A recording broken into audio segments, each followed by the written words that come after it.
স্বার্থপর এই দুনিয়া, খোদার কসম কারোর জন্য থামে না, বড় স্বার্থপর।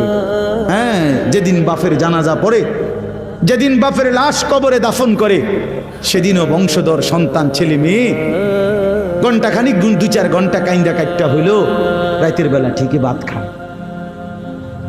হ্যাঁ, পাশের ঘর থেকে খানা আনে, ওরা ঠিকই খায়। স্বার্থপর দুনিয়া থামে না রে ভাই, থামে না দুনিয়া। ওই জন্য আমাদের কারোর জন্য থামবে না। তুমি আমি মরে গেলে শেষ।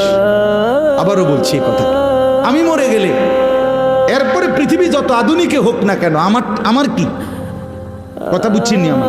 আমি মরার পরে যদি সবার ঘর স্বর্ণের বাড়ি হয়ে যায় তো আমার লাভ হইল কি? আমার মৃত্যুর পরে যদি সব মানুষ আধুনিক হইয়া সাঁদের দেশেও জায়গা, আমার ফায়দা কি?